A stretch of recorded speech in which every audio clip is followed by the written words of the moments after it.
That's a terrible thing they do. We used to have things, we don't have them anymore because we want to be so open, so everything, and look what happens. We should have legislation that if somebody wants to burn the American flag and stomp on it, but just burn it, they go to jail for 1 year, okay? I'm for it.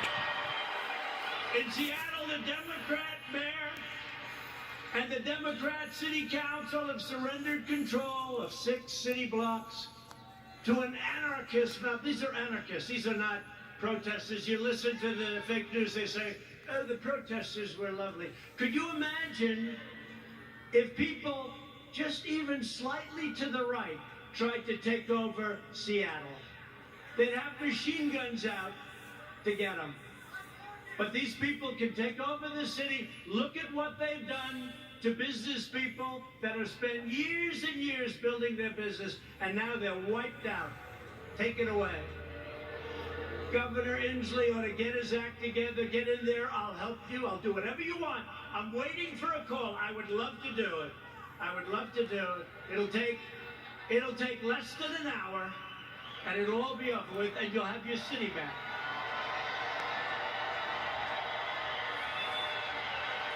Amen. And yet Biden remains silent in his basement in the face of this brutal assault on our nation and the values of our nation. Joe Biden has surrendered to his party and to the left-wing mob. He has no control. Does anybody honestly think he controls these radical maniacs? You know what he says to his wife when he's not confusing her with his sister? Get me the hell out of here. These people are crazy. That's what he says. He has absolutely no control. You know, a lot of times I'll make like a speech and I'll have this beautiful paragraph come out criticizing every little aspect of the speech. Beautiful, brilliant. But Joe didn't. And it'll say, a comment from Joe Biden. But he didn't say it. Professional people, great students in English lit, people that are very smart say it. Joe Biden said, and they'll go into this highly complex paragraph, beautifully worded, and I say, Joe didn't say that. Joe doesn't even understand it. So true. And if Biden is elected, he will surrender your country to these mobsters 100%. Your 401ks, by the way, look at how we're doing in the stock market. Just set another record with NASDAQ. Your 401ks and money itself will be worthless. Your 401ks are doing very well, unless, I don't want to say, if you were stupid, I said, don't sell, don't sell. It went down, but we got it back up. And now NASDAQ, think of it, NASDAQ just set a record. And I think you're going to see a lot of records. And next year, if we don't do anything stupid on November 3rd, you're going to have the greatest economic year we've ever had. That'll be next year. So true. If the Democrats gain power, then the rioters will be in charge, and no one will be safe, and no one will have control. Joe Biden is not the leader of his party. Joe Biden is a helpless puppet of the radical left. And he's not radical left. I don't think he knows what he is anymore. But he was never radical left. But he's controlled by the radical left. And now he's really controlled. His campaign staff even donated a lot of money to bail out rioters, looters, and arsonists who ravaged Minneapolis. Think about that. They bailed them out. They put up a lot of money to bail them out, the rioters, the looters. And they were the arsonists. They'll say, oh, it's terrible what he says about the people of our nation. Maybe some of them aren't even from our nation. The left is trying to do everything they can to stop us. Every hour of every day, including even violence and mayhem, they'll do anything they can to stop us. Look what happened tonight. Look at what happened tonight. Law enforcement said, sir, they can't be outside, it's too dangerous. We had a bunch of maniacs come and sort of attack our city. The mayor and the governor did a great job, but they were very violent people.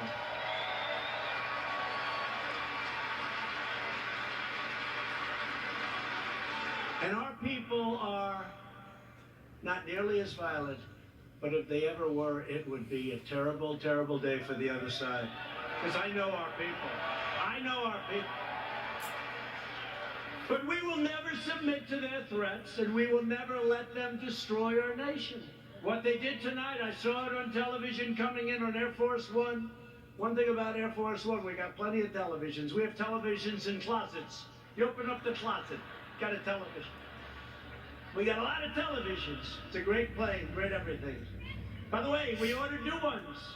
No president wanted to do it. They thought it was luxury. I said, wait a minute. Air Force One is 31 years old. People don't realize that. So I said, they gave me a choice very early in my administration, like, how about the first week? Sir, would you sign for this plane? Now, it's actually two planes. Would you sign for this plane? Air Force One. I said, how old is the original or the one we have now? Sir, it's 31, 32 years. And I'd see people coming in from foreign lands that can't compete with us. Rich countries, but they can't compete with you. And they have a brand new, beautiful 747-800, 747. And I said, wait a minute, that country has new and we have a 31-year, so somebody had to do it. So the deal was made, and it was made for a lot of money. I think it was $5.7 or $5.6 billion. Now, in all fairness, it's two planes and there's a lot of stuff in those planes. I won't talk to you about it. So I told Boeing, the head of Boeing, they said, sir, please, would like to get started on the planes. I said, I do too, but I'm not paying $5.6 billion. And I'm not paying $4.6 billion. I said, it has to have a 3 on the front of it. And that's a hell of a lot of money too, but it is a rather complex situation. They said, no way, no way. This was before Boeing had problems, by the way. But Boeing's coming back. They're coming back. The greatest company in the world, and it had some big problems. It had a couple of problems that didn't work out. That was terrible. But the greatest, I think before that, it was the greatest company in the world. It made up 1/4 of a point of our GDP. Think how big that is, one company. It was an unbelievable machine. And then they made a plane, and they did some foolish things, and a terrible thing happened, and all of a sudden, they've gone through hell. But you know what? They're coming back. We're ready to help them if they need it, but they're coming back, and they're coming back.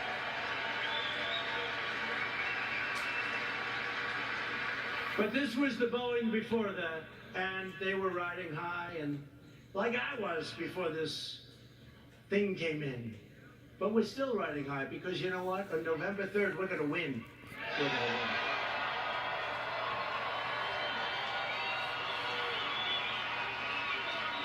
So they came in, and they said, no, we want, no, wait, 5.6 billion, whatever it was. If I'm a little bit off, they'll go crazy, you know. Whatever, but it was a lot. 5.6 billion, nope, gotta have a 3. Gotta have a 3, call me up, nope, cancel the contract. I said, cancel the contract, I want to cancel. I said, General, can you cancel the contract? He said, yes, sir, I'm very proud of it. Oh, good, cancel it. Okay, sir, by the way, to cancel it, do you have to pay anything? Yes, sir. We have a cancellation fee, sir. How much is it, General? $250 million, sir. I said, what? Sir, we made a good deal. $250 million to cancel. You mean, if we don't buy the plane, we have to hand them $250 million. That's not good, right? Look at these two guys, they're looking. By the way, that's like a good story compared to some I could tell you, like with aircraft carriers. So, they said $250 million, or, I always say this, or around that number, because I'm off by a little bit. They say, oh, he exaggerates. I look at numbers all day long. That's what I look at for years now, for my whole life when you think of it. $250 million cancellation fee, sir. He was very proud of himself. What a great day. I said, General, don't cancel. Don't cancel. Just tell them I don't want the planes. Don't put anything in writing. Don't put it in writing, General. Why, sir? Because I don't want to pay $250. True. You hear that, Jim? Jim Inhofe, he's great. You hear that, Jim? You know that story. He does a great job. So here's what happened, the bottom line. Boeing says, no way, no way, no way. The next week they say, no way we're doing it. The next week they said, how about $5 billion? I said, no way, no way. The next week they said 4.8. I said, nope, it's got to have a 3 on the front of it. Don't you understand, you dumb son of a bitch? Don't you understand?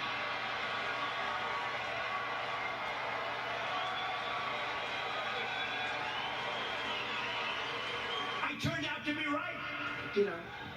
Turned out to be right. Nobody gets that. No, got to have a 3.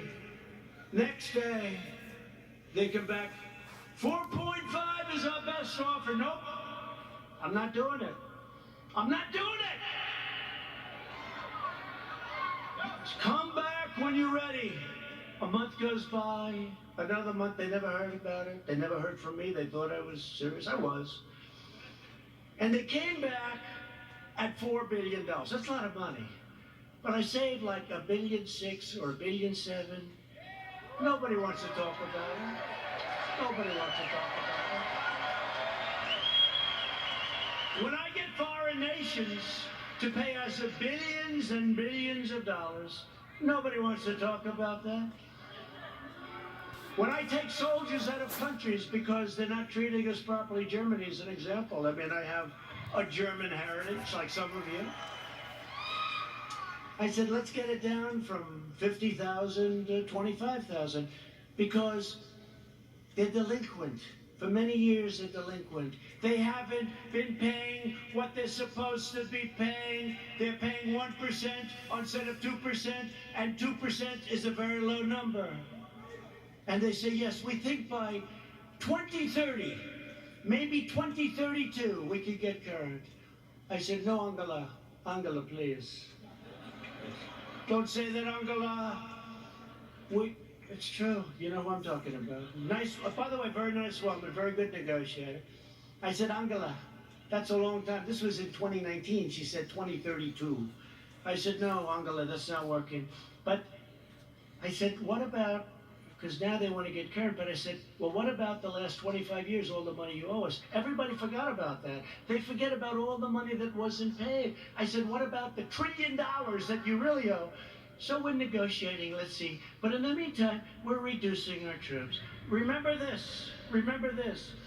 We're supposed to protect Germany from Russia. But Germany is paying Russia billions of dollars for energy coming from a pipeline, brand new pipeline. So they pay the country we're supposed to protect them from. They pay billions of dollars to that country. We're supposed to protect them. Excuse me, how does that work? How does that work?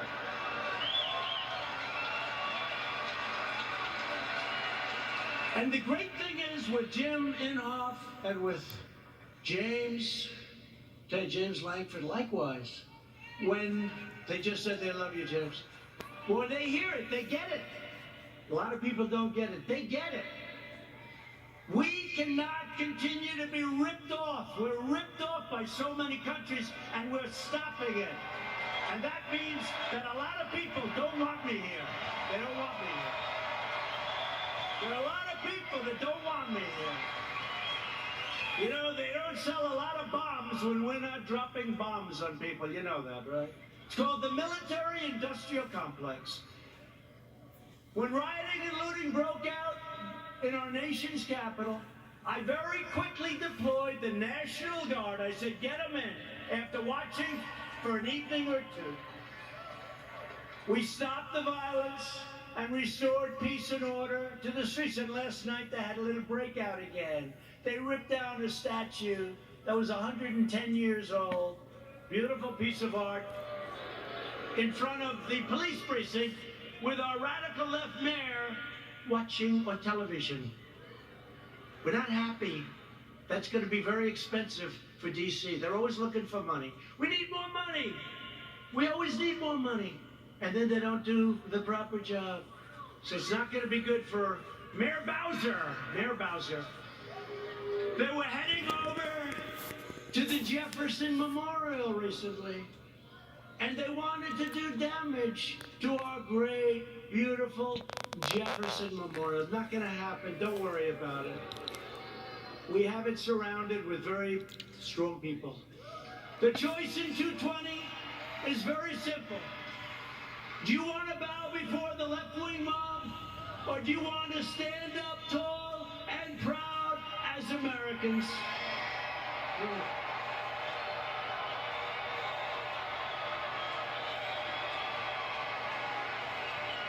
And explain this to the NFL. I like the NFL. I like Roger Goodell, but I didn't like what he said a week ago. I said, where did that come from in the middle of the summer? Nobody's even asking.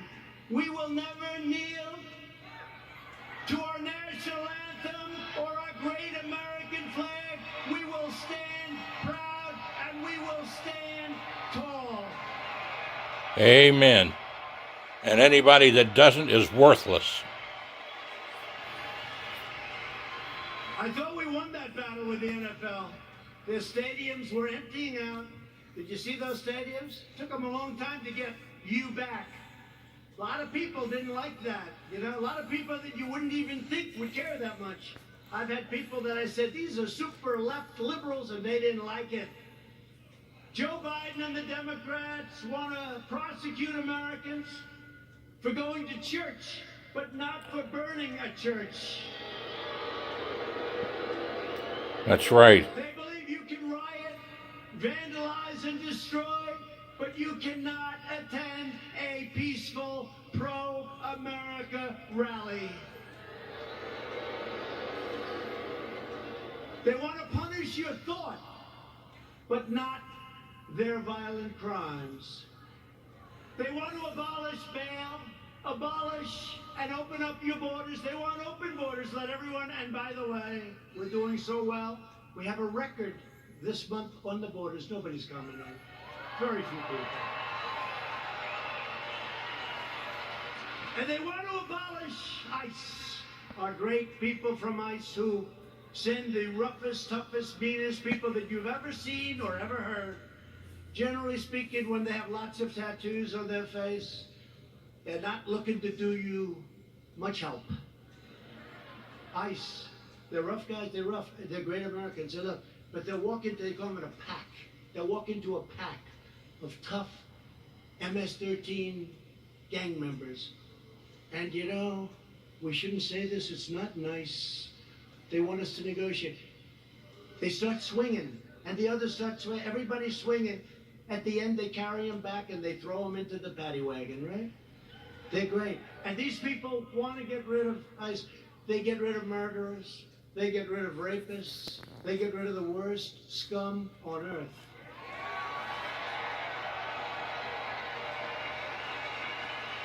And when Amen. I called them animals, I said they're animals. And Nancy Pelosi, they cut up a young woman. They cut up a young woman and her friend cut them up with a knife because it was more painful, dead. Cut them up with a knife because it's more painful, takes longer than shooting a gun. They cut them up. I said, these are animals. And Nancy Pelosi said, these are human beings, they're not animals.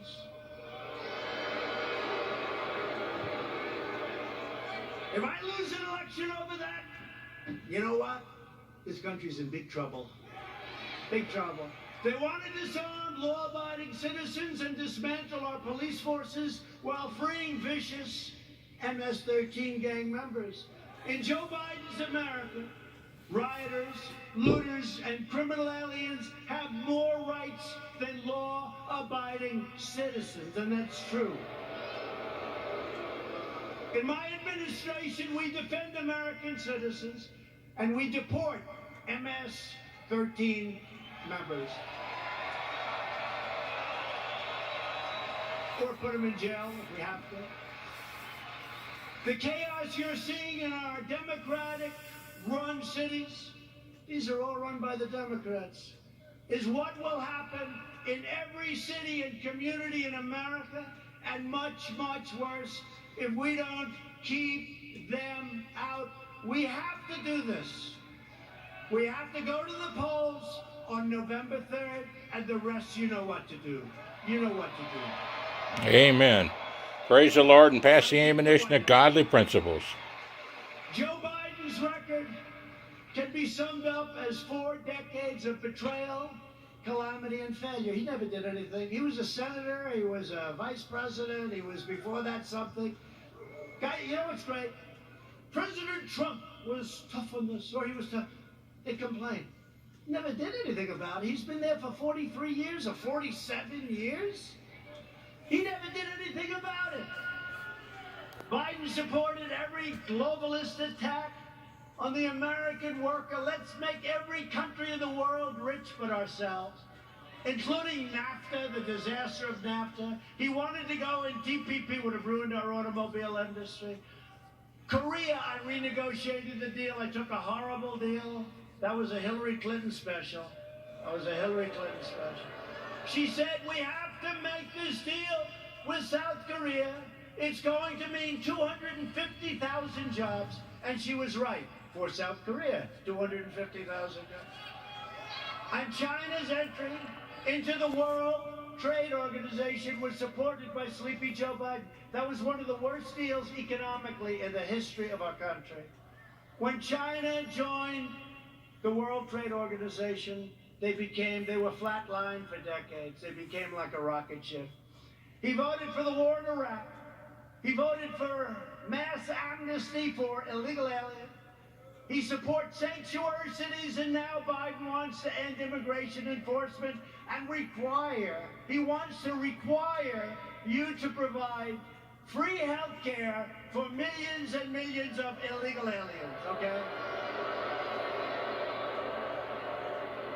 When I took early and decisive action to ban travel from China and protect Americans from the virus, and as I said, Joe Biden opposed my decision and called it hysteria, xenophobia. He doesn't know what the word means, xenophobia, and fear-mongering.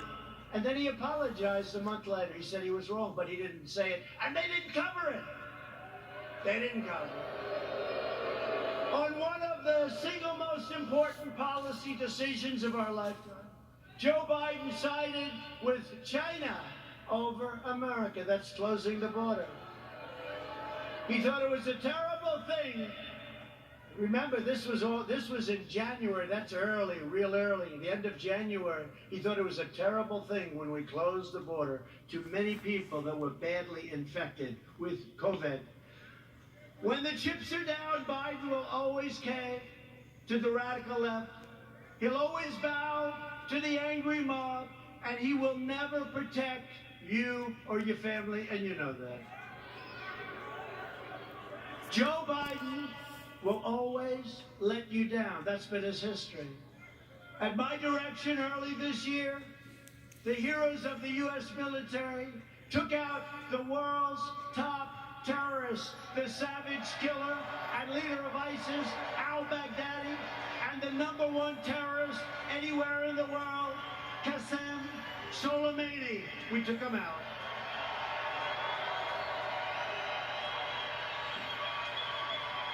Joe Biden opposed killing Soleimani. He was vehemently, we killed this #1 terrorist. He didn't like it. You know why he didn't like it? Because he thought it would be good politically. That didn't work out too well. Just as he opposed the raid that killed Osama bin Laden. He opposed it. You know that. Biden is always on the wrong side of history, as said by people that are with him and worked with him. He never made a correct foreign policy decision. Biden is a puppet for China. Son walked out with $1.5 billion. I think it's a little bit. Allowing them to rip off America for many years. Now they're paying us billions and billions of dollars. We give a lot of it to our farmers. We have plenty left over. China's not exactly happy with beans.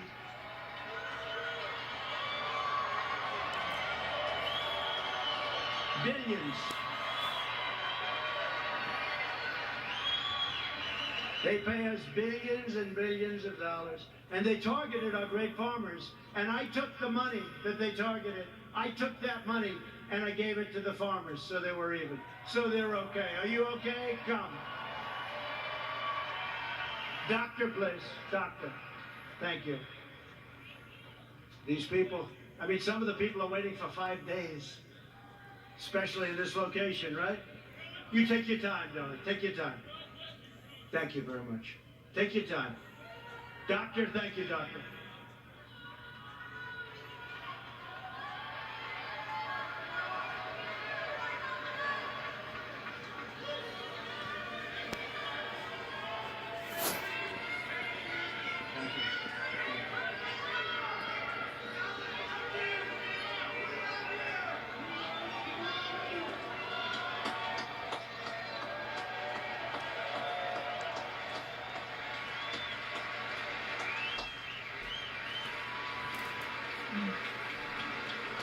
Now some people wait for 4 or 5 days. It's incredible.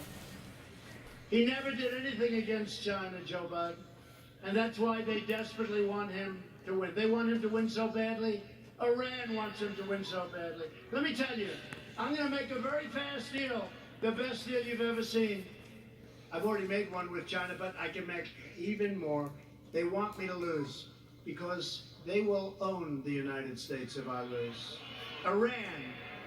President Obama gave them $150 billion for nothing. That's right. All in cash. And almost more incredibly, he gave them $1.8 billion in green cash, beautiful cash. And now they're not doing so well, are they? They're not doing so well. Someday we're going to get credit for this. Someday. But they are waiting. Iran wants to make a deal so badly. But they're told by Kerry and all these other, they shouldn't, the Logan Act. But they're told by Kerry and all these people, wait, because if Trump loses, you'll own America. You're going to own it. They'll say you own it. So I don't mind. I told them, we can wait. But when I win, you're going to pay a much higher price than if you made a deal outside. Ooh, hold on. I told them. That's right. Pay me now or pay me later, but pay me you will. $83,000 a month, and he was jobless. Give me a break. $83,000 a month, more than anybody. If Joe Biden were to become president, an emboldened left will launch a full-scale assault on American life. You know that. They'll expel anyone who disagrees with them. Look what happens when you disagree. You use a term that's perfect and they're not happy with it. They call you a racist. They call you a horrible person. They want to crush religious liberty. They don't want religion. Silence religious believers. Indoctrinate your children with hateful and vicious lies about our country. Subsidize late-term abortion and after-birth execution. They want to take away your guns through the repeal of your Second Amendment as sure as you're sitting there. Absolutely. In fact, they even put the big gun grabber, Beto O'Rourke, who made a fool out of himself when he ran for president. They put him in charge of guns. Lots of luck on your Second Amendment. Just remember I said it. Hopefully you won't have to think back about it too much, because it won't matter. Hopefully it won't matter. No, Beto O'Rourke, who wants to give up guns, is in charge of the Second Amendment.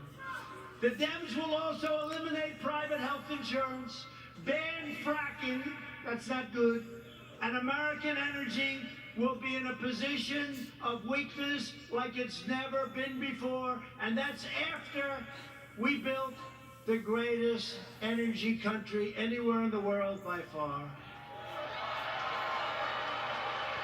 And they want to appoint Supreme Court justices who will utterly obliterate your Constitution, and you now see how important the Supreme Court is. Think if we didn't have two justices that I think have been very, very, very good.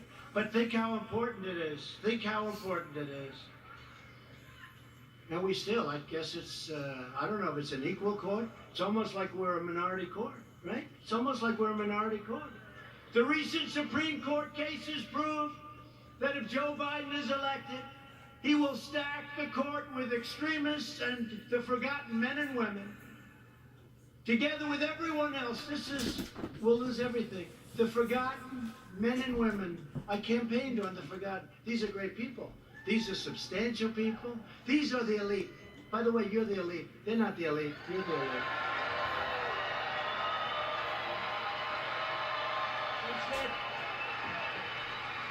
Somebody 2 days ago said, "Sir, the elite are really working hard on trying to destroy you." I said, "Yeah. Why do you call them the elite?" I said, "Why?" "Well, they're not elite. I look better than them. Much more handsome. Got better hair than they do."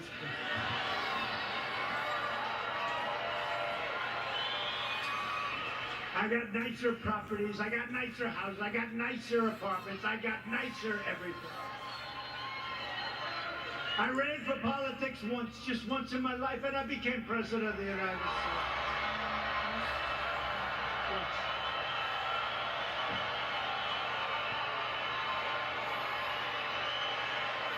This one.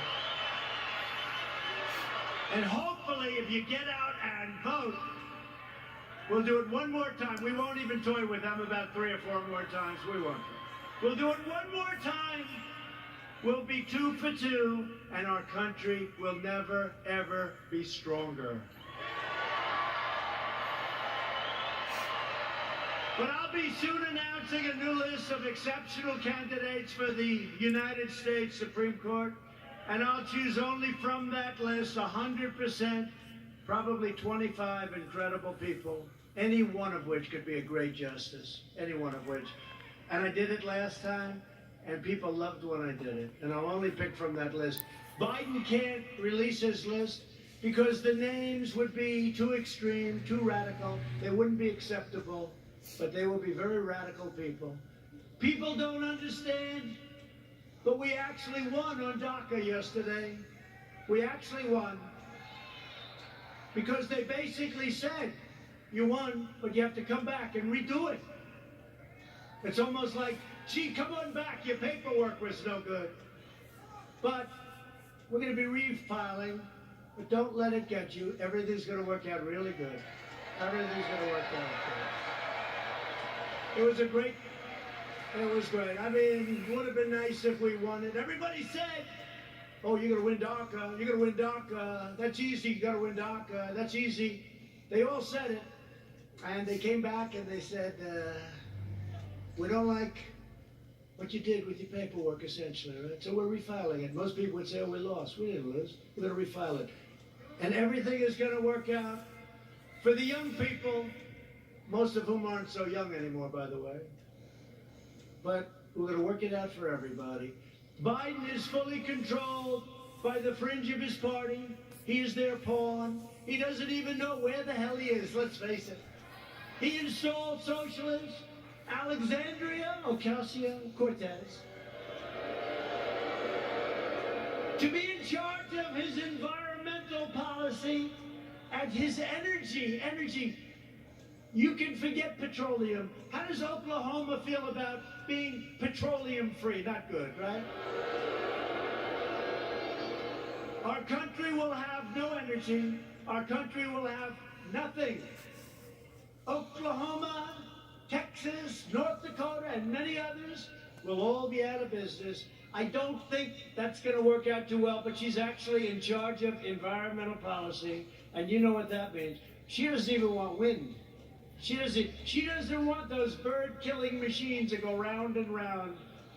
You want to see a lot of birds that are dead? Go under a windmill sometime. She wants us to go back to the Stone Ages because she's got no sense, no credentials. She's got a little charisma, not much, but she doesn't have a clue, you know it. But she's in charge of the environment. No airplanes. We can forget Boeing, I guess, come to think of it, right? We talked about Boeing. We can forget Boeing. Let's cancel those brand new Air Force Ones, right? Likewise, Representative Ilhan Omar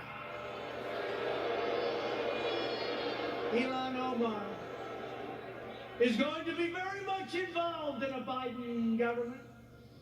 They will put this hate-filled, America-bashing socialist front and center in deciding the fate of your family and deciding the fate of your country. I don't think so.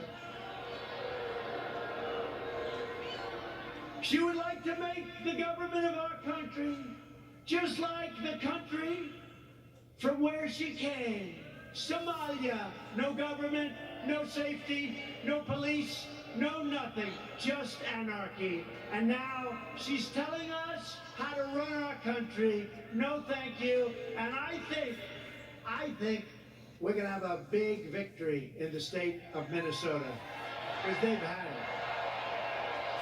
They've had it. Biden is a very willing Trojan horse for socialism. When Biden first ran for president over 33 years ago, remember I used to call him 1% Joe, he never got more than 1%. Until Obama took him off the trash heap. But he blatantly copied the speech of a British politician, even ripping off the man's personal biography and family history and claiming it was his own. He forgot to say he was born in America. Joe Biden is a shameless hypocrite. Since 2003, he has delivered fawning eulogies to the funeral and at those funerals of 3 leading supporters of segregation, including a former member of the KKK, and yet Biden is now smearing as racist tens of millions of people like yourselves, decent, hard-working Americans who he's never met, and he frankly probably doesn't want to meet. America should not take lectures on racial justice from Joe Biden, Sleepy Joe. That's for sure. A man who praised and partnered with segregationists, shipped millions of black American jobs overseas, and everyone else's jobs too, by the way. If I didn't come along, we're building auto plants, we're building everything. And there's never been a comeback like we're making right now. Never been. He hollowed out our middle class, including our black middle class, with open borders, trapped young children in failing government schools, built cages. Those cages were built by Obama and Biden. Look it up, 2014. And the fake news doesn't want to. Remember the picture of a cage? A cage for children. Remember the picture of the cage? And they said, President Trump. And then they realized that was in a newspaper, 2014, the same. Built by Obama and Biden, the cages. And they don't want to report the way it is. They know the way it is. They're not stupid. They sent young boys to fight in Iraq while the inner cities crumbled, helped the big banks while hammering community leaders, and made our cities less safe and secure for all. They've done a terrible job, and they shouldn't be awarded. They should not get rewarded with an election victory on November 3rd. That shouldn't happen.